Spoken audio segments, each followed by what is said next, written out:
Ça y est, j'ai franchi le pas et j'ai connecté ma serrure. Pour beaucoup d'entre nous en domotique, connecter sa porte d'entrée, c'est la ligne rouge. On veut bien automatiser nos lumières ou notre chauffage, mais la sécurité de la maison, c'est un niveau au-dessus. On exige du pratique, oui, mais surtout du contrôle local, de la réactivité et franchement, zéro dépendance au cloud. Si les serveurs du fabricant tombent, on ne veut pas rester coincé dehors, et si la marque est européenne, c'est un bonus qui est bon à prendre. C'est pour ça qu'aujourd'hui, on s'attaque à un très gros morceau, la Nuki Smart Lock Pro de 5e génération. On va la tester avec son fameux Door Sensor, sa télécommande fob et bien sûr, la connecter à notre Home Assistant. On parlera également d'impression 3D et d'automatisation. La vraie question c'est, est-ce que c'est la serrure ultime pour notre écosystème?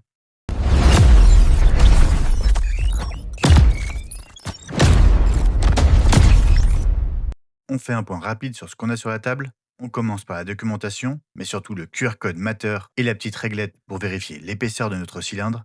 L'équipement le plus important, c'est la Smart Lock Pro. Pourquoi la Pro? Parce qu'elle intègre directement le module Wi-Fi. Ça veut dire qu'on n'a pas besoin d'acheter leur bridge supplémentaire pour la connecter au réseau et que c'est un système rétrofit, ce qui veut dire qu'elle s'adapte directement sur notre cylindre sans rien démonter. Votre clé s'insérera dans l'espace à l'intérieur et le moteur brushless s'occupera d'effectuer les mouvements automatiquement. Le module est sur batterie rechargeable. Chose agréable, le câble d'alimentation fourni s'aimante pour faciliter la recharge. Côté installation mécanique, Nuki maîtrise son sujet. Avant d'acheter tout de même, je vous conseille bien entendu de faire un tour sur leur site officiel, que je vous mets en description, pour vérifier la compatibilité. Le site est vraiment bien fait et vous confirmera si c'est compatible avec votre porte. Dans la boîte, vous avez deux plaques de fixation, une qui se colle et une qui se fixe avec des vis. Attention, le choix dépend de votre porte. Si votre cylindre dépasse de plus de 3 mm, vous pourrez utiliser la plaque à visser. Il suffira de serrer les trois petites vis avec la clé Allen fournie pour venir pincer le cylindre. Par contre, ça peut laisser quelques minuscules traces de serrage, un point important à noter pour les locataires. En revanche, si votre cylindre est affleurant, vous pourrez utiliser la plaque à coller. De mon côté, même en étant propriétaire, je suis très fan de l'installation collée quand c'est possible. Le ruban double face 3M est extrêmement puissant et ne bougera pas d'un millimètre. Dernier élément de la boîte, un cache de couleur noire. Je trouve cette option vraiment géniale. Je vais même changer celui-ci sans attendre, le noir allant mieux avec ma porte.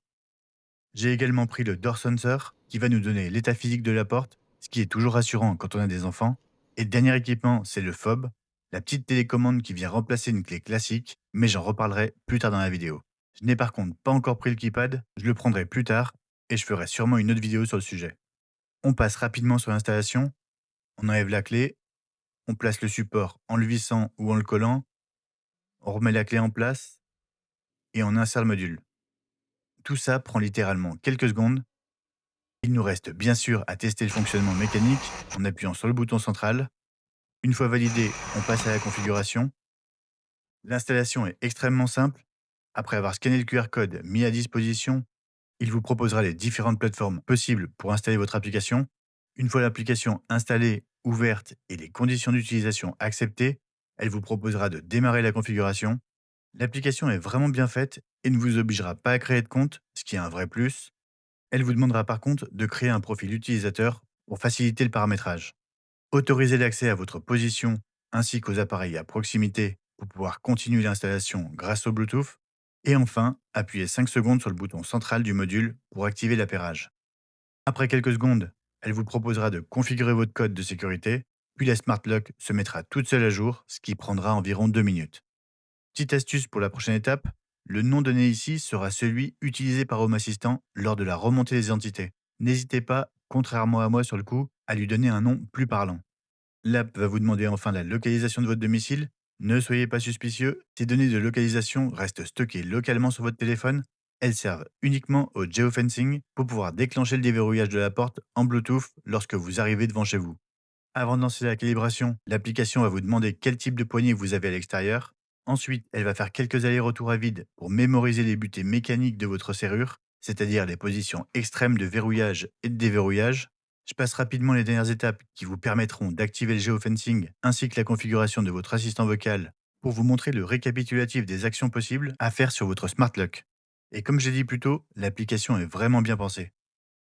L'ajout du Door Sensor ne sera pas compliqué, que ce soit physiquement ou dans l'application. Tout est parfaitement expliqué et ne devrait pas poser de soucis. Vous pourrez, grâce à cet équipement, savoir si une porte est restée ouverte ou encore si elle a été ouverte alors que le verrouillage est enclenché, par exemple en cas de tentative d'effraction. Par contre, si vous avez une porte un peu épaisse, le module ne sera pas parfaitement adapté d'origine. J'ai préféré créer plusieurs pièces de différentes hauteurs que je vous mets à disposition sur MakerWorld au cas où vous en ayez besoin. Avec un peu de double face, il s'alignera bien plus facilement et sera, je pense, plus adapté. Un petit mot sur le fob. Vous allez me dire, pourquoi une télécommande Bluetooth alors qu'on a tous un smartphone? Eh ben, dans la vraie vie, c'est super pratique.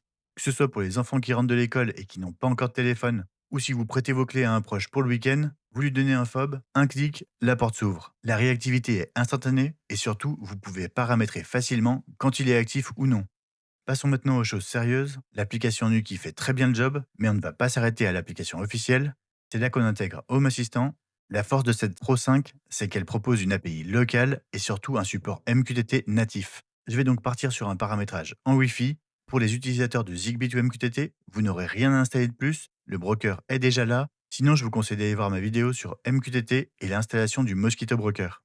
Côté application Nuki, l'activation se fera extrêmement facilement. On se rend dans les paramètres de la serrure, puis dans Fonctions et configurations, et enfin Smart Home. C'est ici qu'on trouve l'onglet MQTT.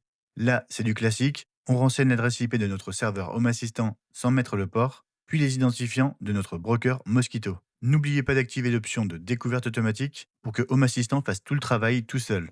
On valide, et c'est terminé côté smartphone. On bascule maintenant sur ordinateur, direction Home Assistant. Dans Appareil et services, si on va dans notre intégration MQTT et qu'on recherche le nom qu'on lui a donné en début de vidéo, magie, la Nuki Pro 5 est déjà là avec toutes ses entités. On récupère le contrôle de la serrure pour déverrouiller et verrouiller, l'état précis de la batterie, mais aussi, et c'est là que le door sensor prend tout son sens, l'état physique de la porte. L'avantage, c'est qu'on pourra créer des automatisations suivant l'état de la porte et du verrouillage. Pour ceux que ça intéresse, j'ai créé une automatisation en plusieurs points. Elle s'activera dès que la maison est vide. Elle vérifiera dans un premier temps si la porte est fermée et m'enverra une notification si ce n'est pas le cas. Sinon, elle vérifiera que la porte est verrouillée et dans ce cas-là, activera l'alarme. Et dans le dernier cas, si la porte est fermée mais pas verrouillée, elle m'enverra une notification pour savoir si je veux la verrouiller et activer l'alarme à distance. Je vous mets tout ça sur mon GitHub. N'hésitez pas à me proposer des modifications pour l'améliorer. En conclusion, pour moi, c'est un grand oui. Déjà, elle s'intègre parfaitement dans le décor, le matériel est fiable, l'installation est à portée de n'importe qui, et surtout, Nuki a compris l'importance de l'API locale, car les utilisateurs avancés veulent avoir le contrôle de leurs données. Elle sera parfaite aussi bien à son domicile que pour les locations saisonnières, et évitera les boîtes à clés de moins en moins acceptées dans le paysage urbain. N'hésitez pas à me dire dans les commentaires si vous avez franchi le pas de la serrure connectée chez vous. Si vous avez des questions, venez nous rejoindre sur le Discord, on est de plus en plus nombreux et ça échange super bien. Le lien est dans la description. N'oublie pas le petit pouce bleu si la vidéo a été utile. Abonne-toi pour ne pas rater les prochains tutos domotiques. En attendant, je vous dis à très vite.